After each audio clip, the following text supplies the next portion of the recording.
Do you find yourself stuck in negative thoughts?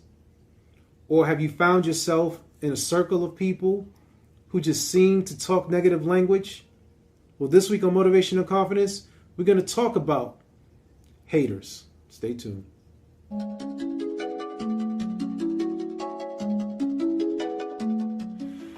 All right, everybody worldwide, you're now tuned into Motivation and Confidence, where we help you do your daily best. And I'm your host, Tom Danger. Back this week with the new episode. If I could speak properly, that would be cool. Thank you so much for tuning in. And before we go any further, please like, subscribe, and share with a friend. Definitely appreciate you spreading the word about the podcast. And also, if you have some comments or guests that you'd like to feature, please email us, tommydanger@gmail.com, TOMMYDANGER.com. And also, check out the website, Tom Danger, TOMDANGER.com. I think last week also mentioned that we're now on the Amazon platform. So if you listen to music or podcasts, you can definitely search Motivation and Confidence. Something that came to my mind that I'd like to talk about this week is why you should block out negative thoughts. And it's twofold. Naturally, as humans, we always think the worst. We always think that it's just, negative thoughts. And I'm not even sure if I researched it, I could find out, but I didn't research it. But you always think as if the worst is going to happen. And I think I spoke about this a few weeks ago when I was talking about my kids and how when I want to talk to them, sometimes they always think that I have something negative to say. But this is more or less around the negative talk that you may hear from other people within your circle. I've seen, just growing up, just some parents that are just so messed up, like they just talk negative to their kids. And it becomes like a nasty cycle that it's hard for you to break out of. And then as you grow up, you start believing it. You start thinking that the way your parents would have said that, you never amount to nothing or you'll never be good enough. Like you start believing that. And then you grow up with these like impediments to keep you from moving forward because you're thinking like, wow, I really can't do it. I'm trying to think if there were ever a time when a family member told me that I couldn't do something. I wouldn't necessarily say a family member, but I did work with somebody once that like kind of laughed at the thought of me writing a book. And for a while, I kind of thought like I can't do this. So, be mindful of who you have in your circle and who you keep in your ear. Because if you keep listening to them, after a while, you start to believe it. And when you start to believe that negative talk will cripple you so much that it'll literally start having ailments on your body, because that negative talk will lead to you feeling fearful. That negative talk will lead you to feeling stressful. That negative talk will lead you to having worry and doubt and not even being able to dream. And most of the things that you don't achieve is just because of that negative talk. That negative talk that you heard from somebody, in addition to you naturally having that little negative person inside of your head that's already telling you that you can't do something. It takes more power and it takes more time and energy to reverse those negative thoughts to get you thinking positive than a negative thought that's already there. Because the negativity automatically and partially comes from comfort. Whenever you're sitting comfortable, it's like you don't have to do anything. It's just the state where you can let things be. And that's not where you want to be. Sometimes I I feel as if I wrongfully pick on social media, but I think social media is a huge culprit, right? Things that are of negative nature get 10 times the amount of attention that positive things do. I don't know where within the human psyche that certain people are entertained or feel compelled to see other people go through pain. We're more concerned about the gossip of another individual or a person losing money or going through a terrible situation just so that we can be all in their business, as opposed to hearing a story about the person that overcame cancer or the person that has a particular handicap and was still able to achieve certain goals. Like we don't magnify those things. And you have to ask yourself, even when you're online, like we're all guilty of it.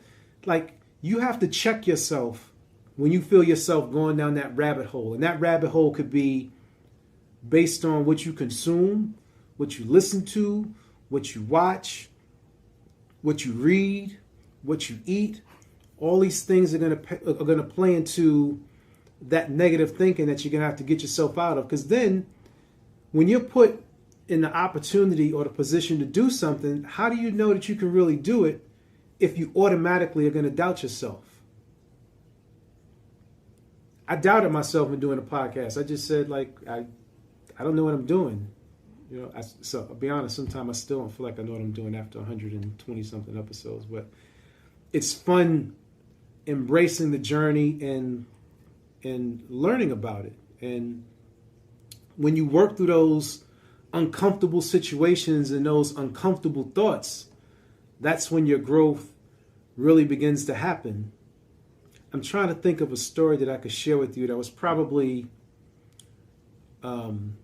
most memorable to me when people say, oh, my favorite story of all time. How could I forget? Being in high school. Grew up in Harlem, went to school down in Chelsea, had a 12th grade school teacher, and this is a long time ago. This is back when MC Hammer was out. He was popular. I'm in shop class, and I think a couple of my buddies and I, we were talking about MC Hammer. He was like doing a show in Jersey or something like that. And he said, yeah, I know this guy Hammer. He makes a lot of money. He's the one with the baggy pants. And I said something like, yeah, well, I'm going to make a lot of money too one day. He's like, the only way you're going to make $65,000 is when your mother finds you in a body bag up in Harlem, right? Negative talk. Now, mind you, this guy was white. I have nothing against people of other ethnicities.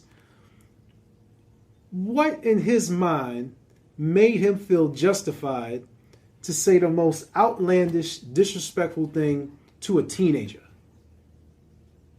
Mind you, was I speaking in class instead of doing my work? Yes, I will admit that. Always the type of person in class where if someone says something to me like, look, I need you to be quiet.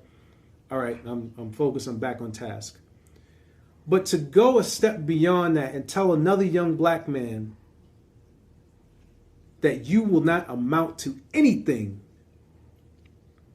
until your mother finds you in a body bag in a lot up in Harlem. That when you talk about systemic racism, and I never get into this type of conversation, but that type of negative talk is what has and currently makes a lot of our young black men think the way that they think.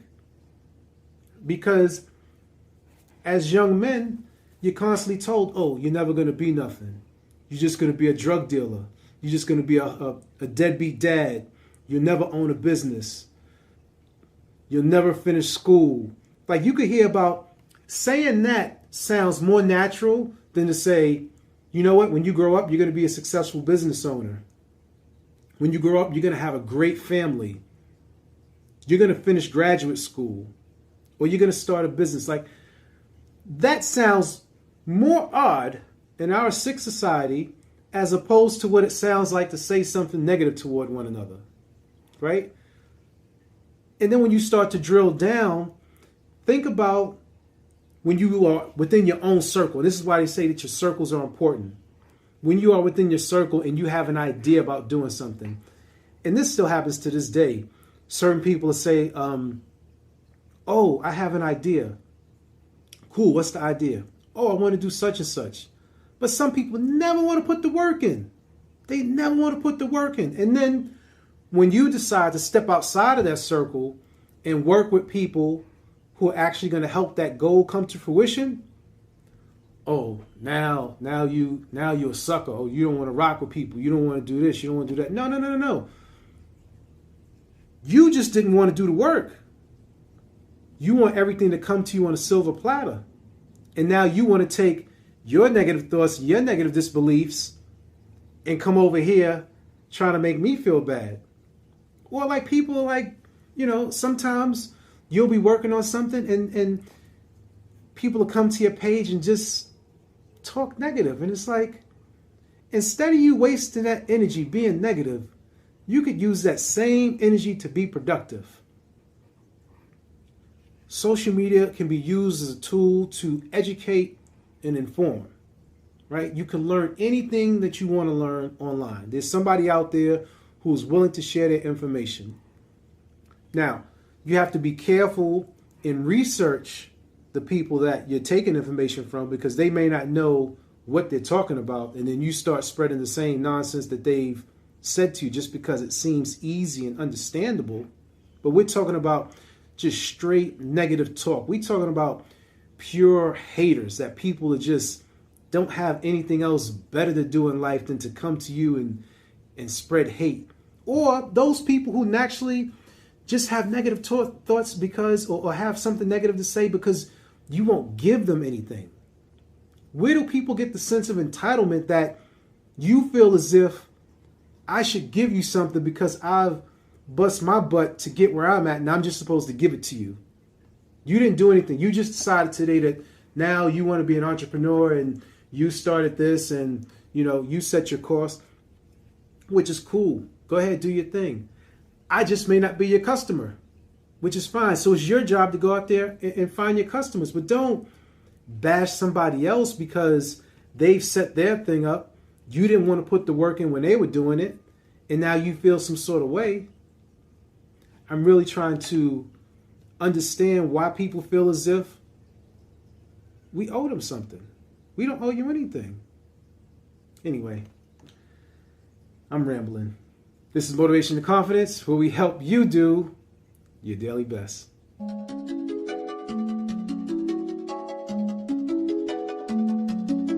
And you got to remember in your mind, there's nothing that's stopping you from being great. The only thing that you have to do is just decide to do so.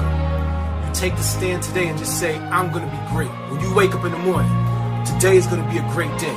I feel great. Let the words manifest itself. Don't think that it's all hype. Don't think that I'm charged up over something make-believe. I am living proof. You were born to be great. Turn off the noise, everything else that's outside, and step into your greatness.